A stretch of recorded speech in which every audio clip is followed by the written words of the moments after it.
The Psychology of Criminal Conduct, Chapter 11, Rehabilitation. The first objective of this chapter is to tell what works story of rehabilitation in the criminal justice system. The chapter begins with an overview of the nothing works position, which launched the deterrence and get tough movement in criminal justice, to be described in more detail in Chapter 13. The second aspect of the story describes recognition of the value of human service in justice contexts. That is, the debate moved toward a what works position. Another objective of this chapter is to summarize the meta-analytic evidence in regard to the value of adhering to the risk-need responsivity R&R model. Finally, the chapter ends with a consideration of what works from the perspective of the GPCSL. Much of the quantitative detail is located in Resource Note 11.1. Making what works actually work in the real world is presented in the next chapter of this book. The how and why of nothing works. The preamble to the nothing works idea starts with Kirby's 1954 review of the correctional treatment literature, Kirby 1954. Classified treatments as followed: probation and parole, institution-based capital punishment, psychotherapy, and non-institutional. The non-psychotherapy classes of treatment may make some sense to administrators, bureaucrats, and policymakers, but they are little to direct relevance to the analysis of behavioral influence processes. At best, they are broad descriptions of the social context within which services are delivered, as opposed to descriptions of the content and processes of direct services. Kirby thereby set the stage for an early problem in the literature, namely the failure to make clear distinction between structural setting variables and the clinical aspect of service, i.e. the behavior influence processes that occur within that structure or setting. Not surprisingly, Kirby 1954 found that the literature available in the early 1950s was methodologically weak. However, for studies of direct service, i.e. psychotherapy, included comparison conditions and objective measures of outcome. 3 of the 4 of these better controlled studies yielded findings favorable to counseling. Kirby's conclusion was astonishing. Most treatment programs are based on hope and perhaps informed speculation rather than verified information, page 372. Walter Bailey, 1966, found 100 studies of correctional effectiveness. 22 of the studies approximated an experimental ideal. This was a considerable improvement on the state of the literature in the early 1950s. 60% of the better controlled studies, K equals 22, reported marked improvement or demonstrated statistically significant gains relative to the comparison conditions. 23% reported harm or no change. Considering the total sample of 100 studies, approximately 50 studies reported considerable improvement in this treatments group. Bailey's conclusion included a recognition that both the quality and quantity of studies had improved since the Kirby report. However, Bailey also stated that there had been no apparent progress in demonstrating the validity of correctional treatment, lest the reader begin to think positively in the glow of a hit rate of 50 to 60%. Bailey reminded his readers that it was the authors of the studies who wrote the reports. The gracious comment has since been enshrined in Michael Gottfredson's 1979 list of treatment destruction techniques, and it is echoed in our knowledge destruction. Anti-rehabilitation themes, see technical note 11.1 at Psychocriminal Conduct, routledge.com.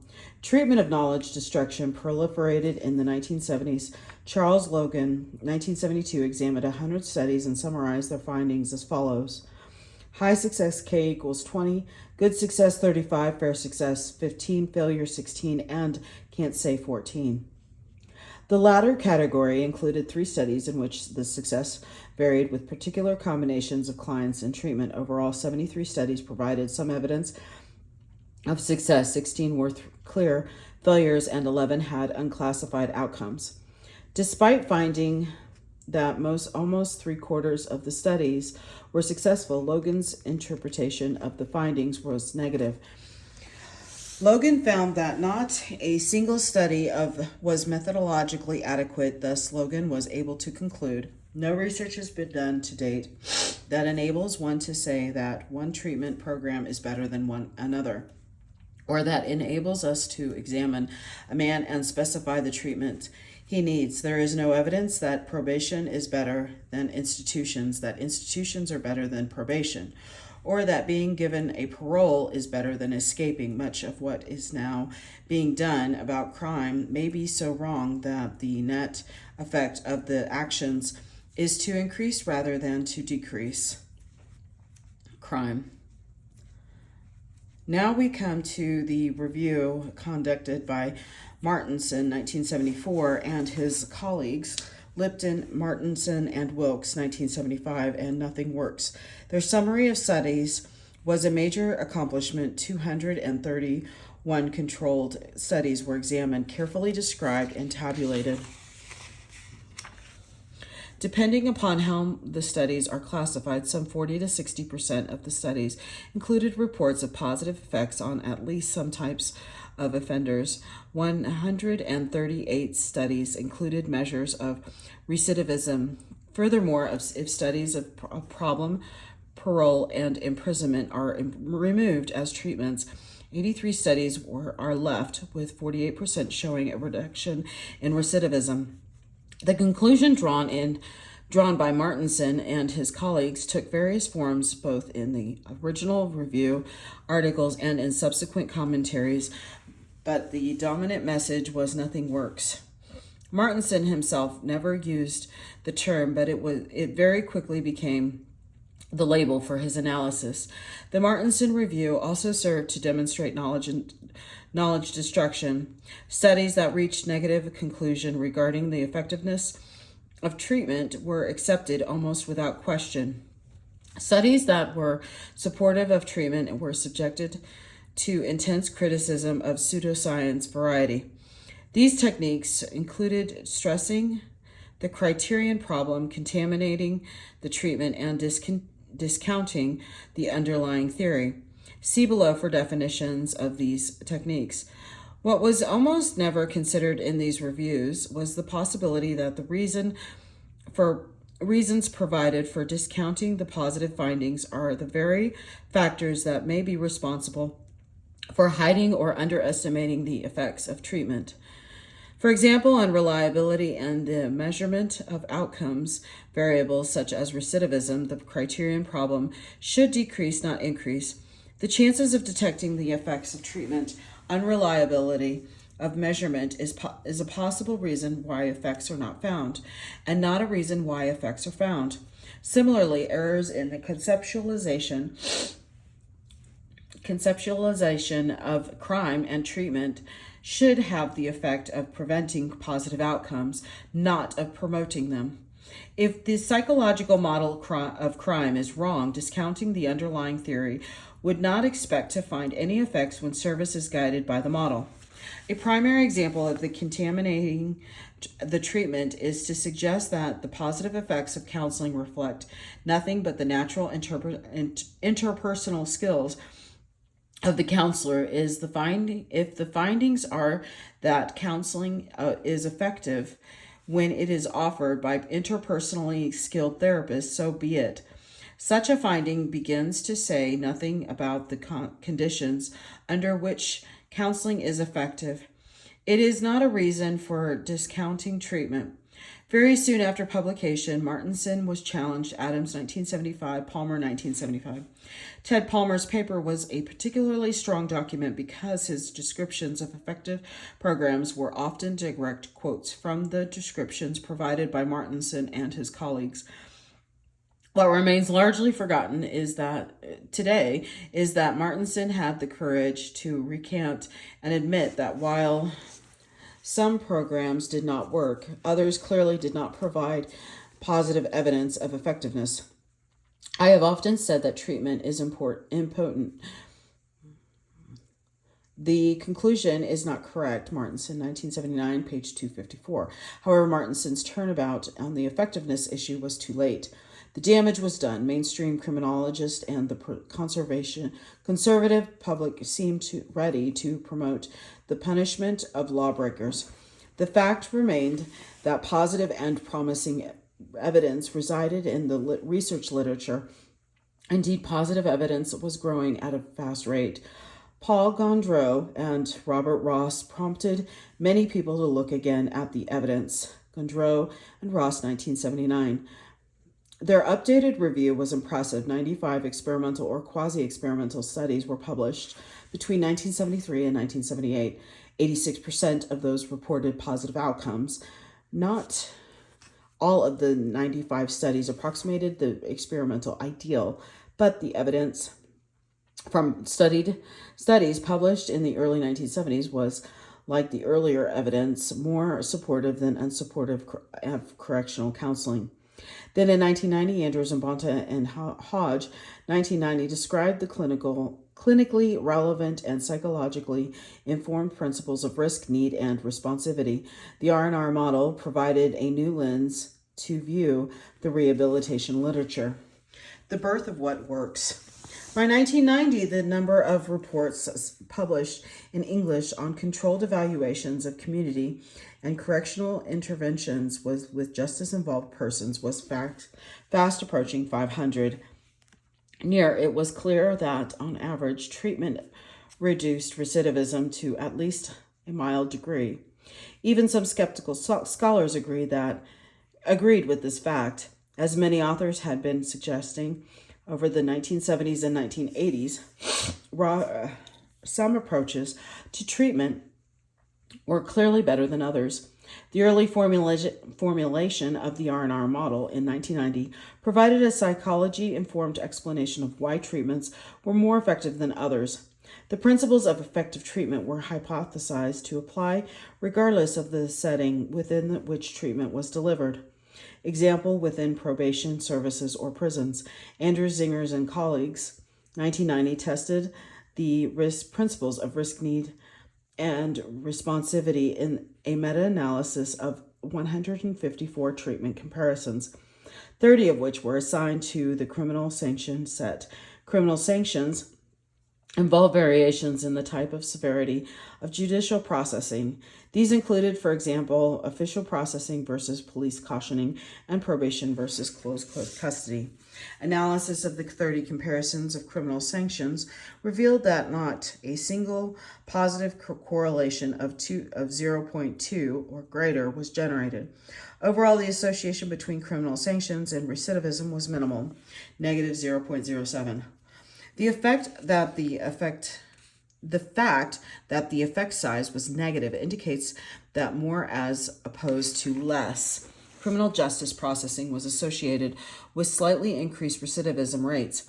In brief, if the type and severity of official punishment has any effect on recidivism, it appears to be that less is better than more. The meta-analysis is also confirmed what the earlier narrative reviews of the literature had uncovered. The mean effect of the correctional treatment service R equals 0.05, K equals 124, was clearly greater than and more positive than that of criminal sanctioning without the delivery of treatment services R equals negative 0.07, K equals 30. Moreover, differentiations within the treatment studies in adherence to the R&R principles were revealing and confirmatory. The 124 tests of treatment services were assigned to the categories of appropriate, unspecified, and or inappropriate treatment according to the principles of risk, need, and responsivity.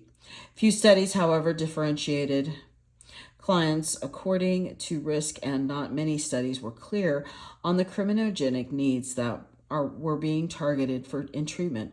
Furthermore, many studies were quiet on the specifics of the style and mode of service employed, thus the major criterion governing assignment to appropriate correctional treatment service proved to be the simple designation of a program as behavioral, and 70%, 38/54, of the appropriate treatments were behavioral.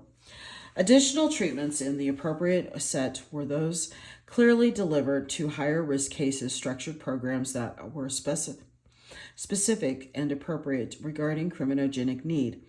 Example, targeting pro-criminal thinking, and a small set of treatments involving appropriate matching according to responsivity systems such as interpersonal maturity level. 38 treatments were coded inappropriate because they employed deterrence methods. Examples, scared straight or non-directive, client-centered, psychodynamic, and non-behavioral approaches. 32 comparisons entailed the delivery of some treatment service, but it was unclear whether that treatment was appropriate or inappropriate according to the clinical principles of effective service. These 32 comparisons were coded as unspecific. The average effect of the appropriate treatment service, R equals 0.30, was significantly greater than unspecified treatment, R equals 0.13, inappropriate treatment, R equals negative 0.06, and criminal processing without treatment, R equals negative 0.07, using the binomial effect size display explained in Chapter 2. An average correlation of 0.30 represents a recidivism rate of 65% in the comparison condition compared to 35% in the appropriate treatment group. Even with the dimensions of risk and need ignored, behavioral and cognitive social learning treatment strategies had a subsequently greater average effect on recidivism than did non-behavioral treatments, 0.29 K equals 41 versus 0.04 K equals 113. Differences emerged between programs delivered in custodial and residential treatment facilities versus programs delivered in the community. There was a tendency for the effects of inappropriate service to be particularly negative in custody settings. The effects of appropriate clinically relevant services showed positive effects in custodial residential settings, but these services were even more effective when delivered in community settings. Principle 13 of the expanded R&R model. This finding, in a combination with the mean negative effect of criminal sanctions, led Andrews and colleagues, Andrew Zinger, ETL, 1990, to conclude that they had initially underestimated the negative effect of custody. The research findings affirm a widely shared belief that custody is best viewed as the last resort. Further results from the expanded meta-analysis. After the 1990 meta-analysis by Andrew Zinger, ETL, the databank was expanded to include 225 studies, yielding 374 tests of the effects of judicial and correctional interventions on recidivism. See Resource Note 11.1 for a more detailed summary. Slightly more than half of the studies, 56%, were of youth. The overall mean effect of human service was 0.08, K equals 374. That level of effect is small but clearly positive and utterly inconsistent with a blanket nothing works position. Using the binomial effect size display, an R of 0.08 reflects a difference of 8 percentage points between the recidivism rates of the intervention and comparison groups. 46% reoffending in the intervention group compared with 54% reoffending in the comparison group. Here is the resource note 11.1. Should you, let me see if I'm close enough. There you go.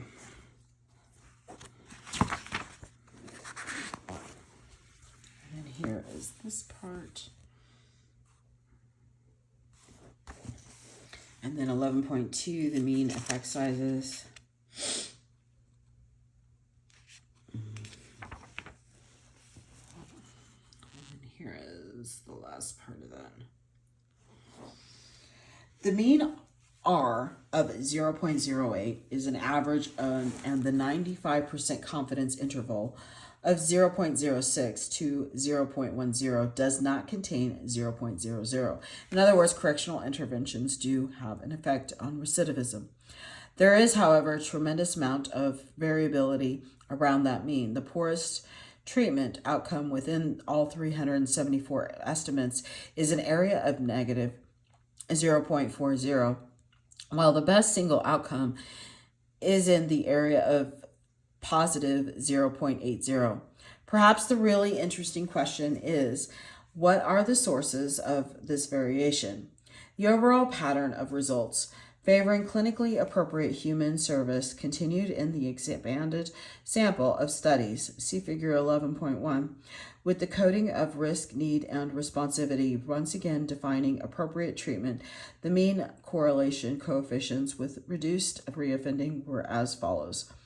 Criminal sanctions and inappropriate human service, negative 0.02, K equals 124. Human service consistent with only one risk, need, and responsivity, 0.02, K equals 106. Human service consistent with two or of the three principles, 0.18, 0.02, K equals 106. Human service, oh, I'm so sorry, I read that again. K equals 84. Human services with two principles, 0.18, K equals 84. Sorry about that.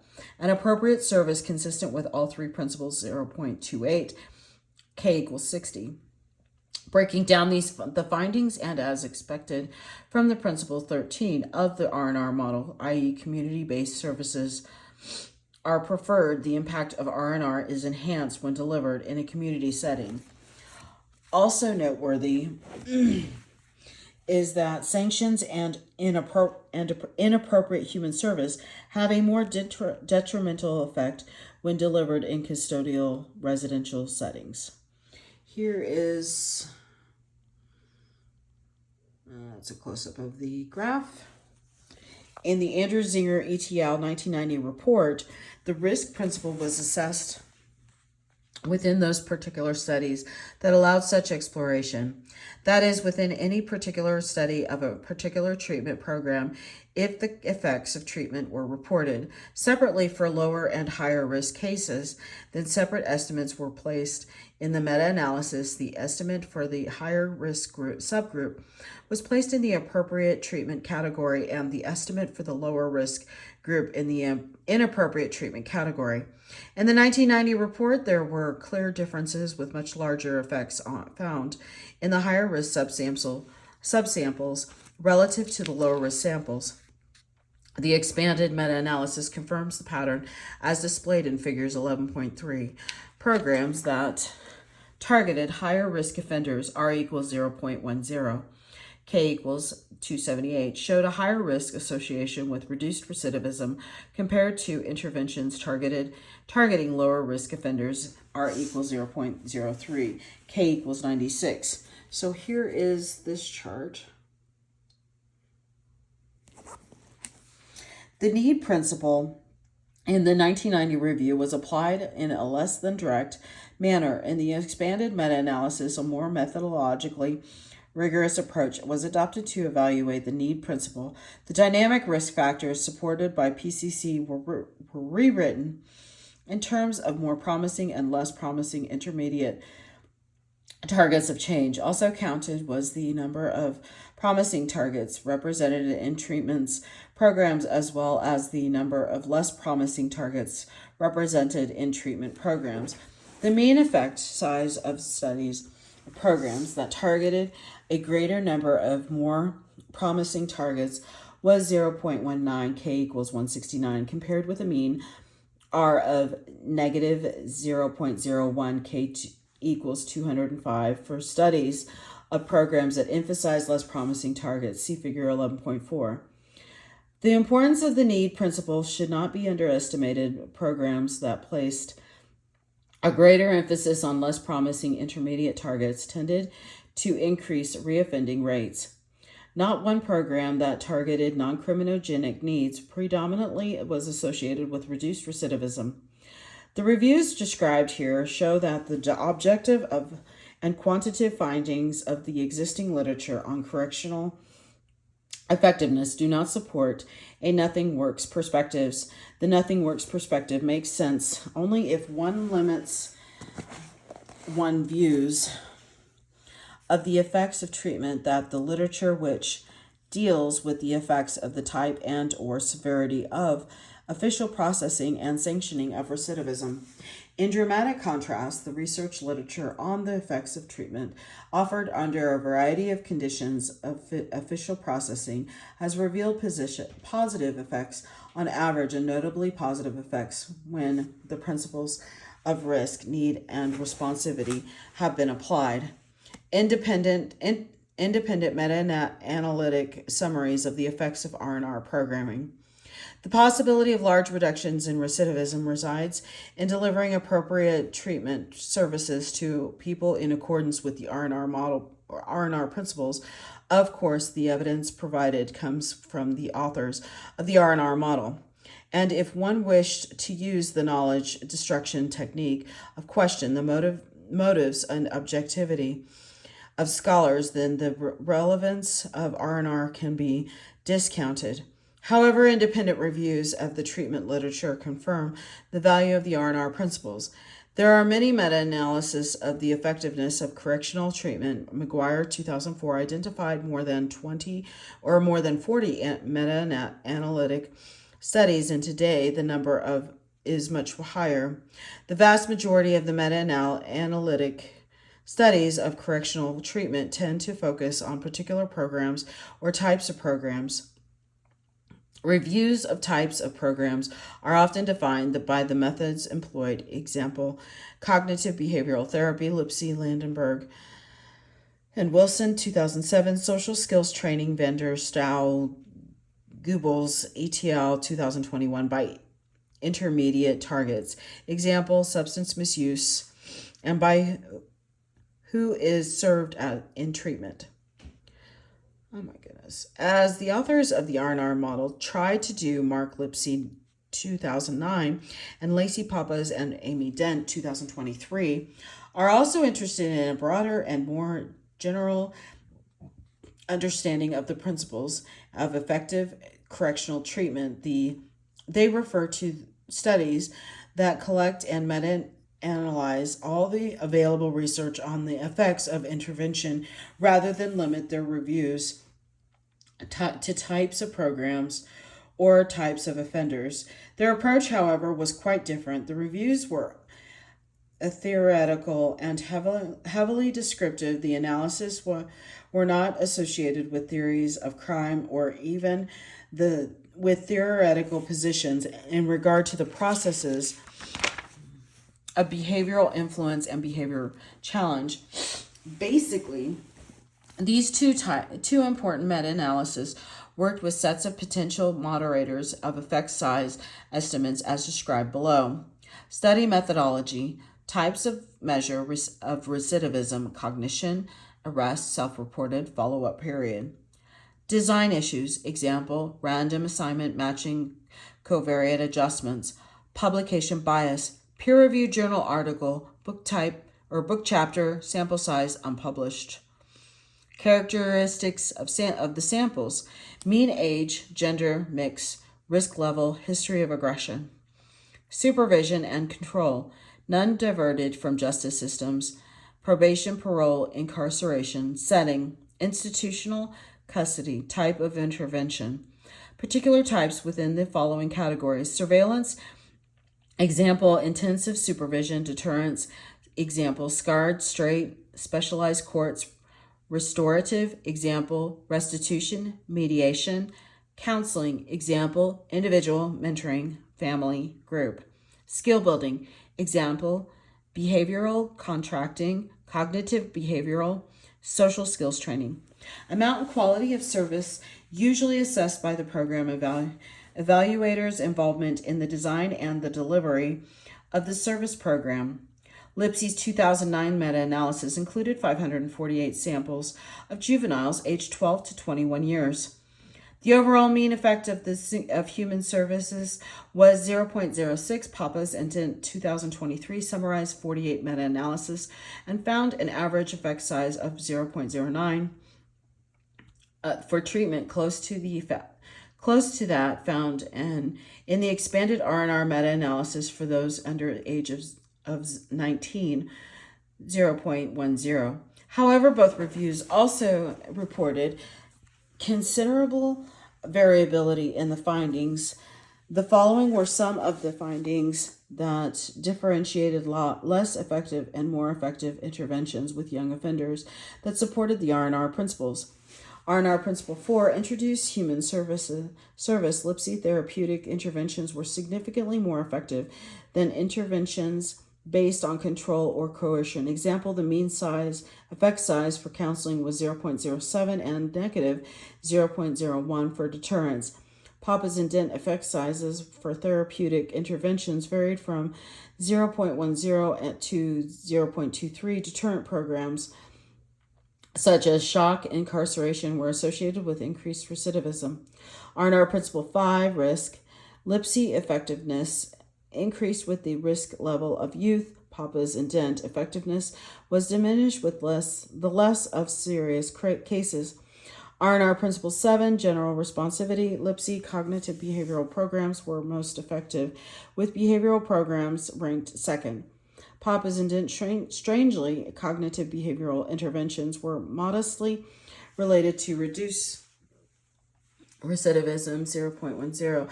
The authors coded studies as described, but suspect that some studies did not actually use cognitive behavioral principles. R&R Principle 13, community-based Lipsy effectiveness of counseling programs were reduced in samples of incarcerated youth and enhanced when delivered in the community. Pappas and Dent, surprisingly, the opposite was found. The mean effect was 0.13 for those in residential facilities compared to youth in the community, R equals 0.05. The authors hypothesized that community programs may not be as well resourced as those in custodial settings, although no direct evidence was provided. The R&R Principle 14, management. Lipsy effectiveness increased with the quality of the implementation. Pappas and Dent did not examine the quality of implementation, only the methodological quality of the evaluation. The findings regarding the effectiveness of therapeutic approaches relative to deterrence and control are highly consistent with the R&R model. Unfortunately, neither review tested the need principle for the most part. The reviews also found that findings were stable across categories of age, gender, and ethnicity. This is consistent with the GPCSL's position regarding the general applicability of the theory and principles. Their scholars have conducted reviews of the literature that have specifically been guided by the R&R model. An overview of those treatment reviews is presented in Table 11.1. In summary, clinically and psychologically appropriate treatment as specified by the R&R model and the GPCSL outperforms alternative treatments. Now the chapter closes with a discussion of what works and the linkage to GPCSL. Here's the table.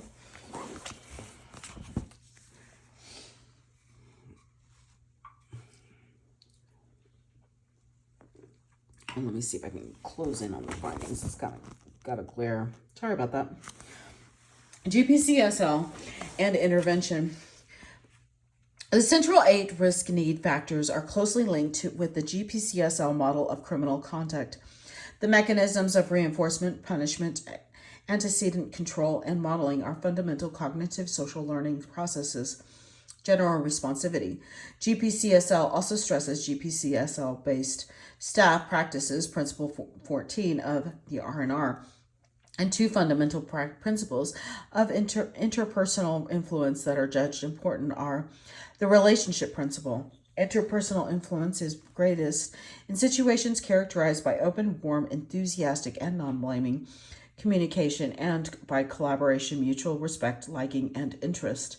The structuring principle, the pro-criminal versus pro-social direct of interpersonal influence, is determined by the pro-criminal, pro-social content of the messages communicated, or by pro-criminal, pro-social nature of the behaviors that are modeled, rehearsed, and subject to reinforcement and punishment.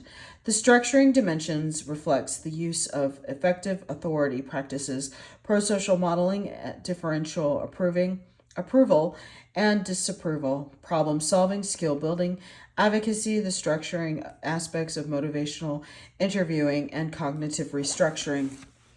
These two dimensions of interpersonal exchanges have a long history in the social psychology and of interpersonal interaction counseling theory and the social psychology of criminal conduct. Example, Sutherland's theory of differential association. The indicators of relationship and structuring are another way of describing general responsivity practices. The indicators of a positive relationship establish the conditions favorable to modeling to affect interpersonal reinforcement and or effective disapproval, and to creating an attractive rather than aversive setting for intervention. The first set of conditions, relationship, if positive, tends to promote learning and enhance interpersonal influence. The second set, structuring, determines what is learned or the direction of influence. In correctional counseling, the structuring dimensions is responsible for movement or changes that are favorable or unfavorable to criminal behavior. From the expanded meta-analysis, the mean effect size for indicators of a positive relationship of 0.34 K equals 13, and the effective use of structuring displayed a mean size of 0.27 K equals 44. Specific responsivity and trauma-informed treatment. Chapter 7 introduced adverse childhood experiences, ACEs, which many justice-involved persons have suffered. Chapter 10 described ways in which the resulting traumas associated with ACEs can be reliably assessed. In preparing to close this chapter, a summary of trauma-informed treatment is in order. ACEs is a predictor of adult criminality. In GPCSL, however, an ACE is not considered a criminogenic need that should be directly targeted in treatment. An ACE does not meet the basic definition of a criminogenic need as a dynamic risk factor. It may predict, as does criminal history, but once an individual has experienced an ACE, it cannot be reversed. Criminogenic needs are dynamic and can change in two directions. For example, with the criminogenic need of substance misuse, one can develop a problem and one can overcome the addiction. Yet when providing treatment, ACEs cannot be ignored. Rather, ACEs are considered as a specific responsivity factor because the personal and emotional effects of ACEs are obstacles to successful treatment. Before one can provide trauma-informed correctional treatment, recognizing and assessing the presence of an ACE and its consequences is required. Some of the ways that this can be accomplished were described in Chapter 10. Once childhood traumatic events were properly identified, practitioners need to be on the lookout for the effects of ACEs or post-traumatic symptoms present. What are the levels of anxiety, interpersonal distrust, and emotional dysregulation for the individual? Is substance misuse a coping mechanism used by the client to deal with unpleasant memories? These personal reactions to ACEs and many others will greatly influence criminal trajectories, the development of a case management plan, and how treatment is delivered. After all, the responsivity principle is all about how the treatment and specific responsivity delves into the details of the person's experiences. For example, post-traumatic stress disorder symptoms may have to be addressed first, perhaps by a mental health specialist, before criminogenic needs are targeted in a treatment.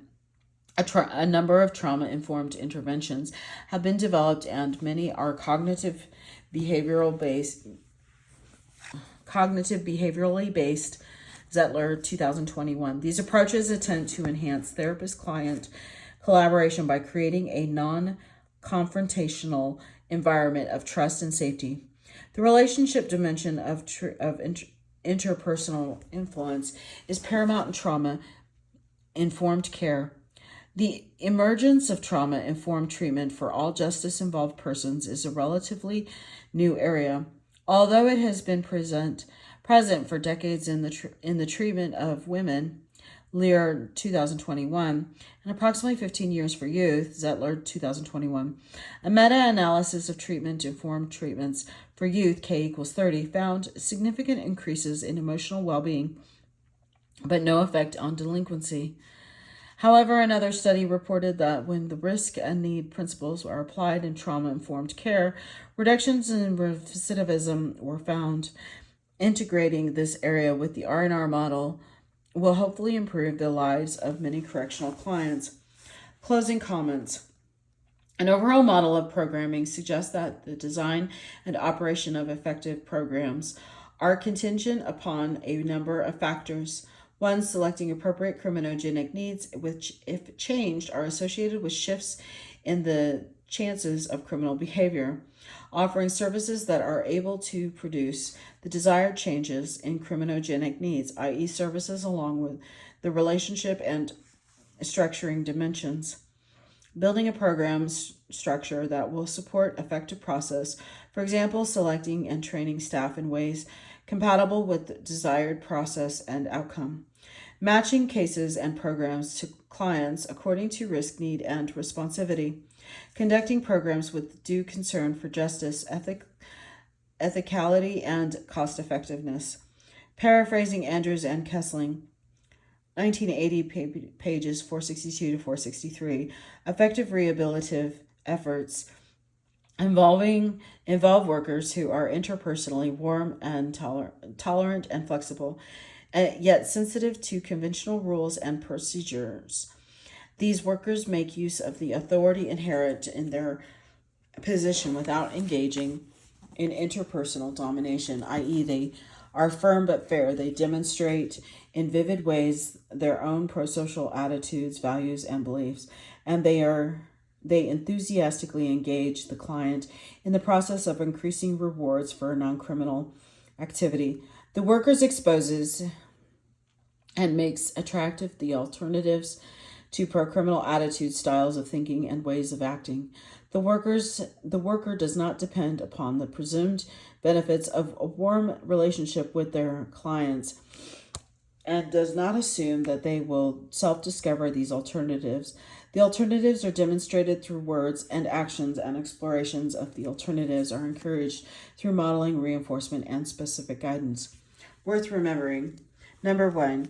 From Nothing Works to What Works is an astonishing story of the nexus of ideology, professional identity, science, and public policy. Literally, the evidence did not matter for many years. Now, evidence does not matter, and evidence-based practice is an ideal in many justice, correctional, forensic, and community prevention agencies. 2, the positive effects of adherence to R&R are very robust across different types of programs, persons, settings, and methodological conditions. The effectiveness of treatment has been attributed to a host of variables outside of the R&R principles. However, even after accounting for these factors, the R&R principles continue to offer the major explanation program effectiveness. 3, specific responsivity recognizes the importance of trauma-informed rehabilitation in facilitating humane and effective interventions. This is the end of Chapter 11, Rehabilitation. Thank you.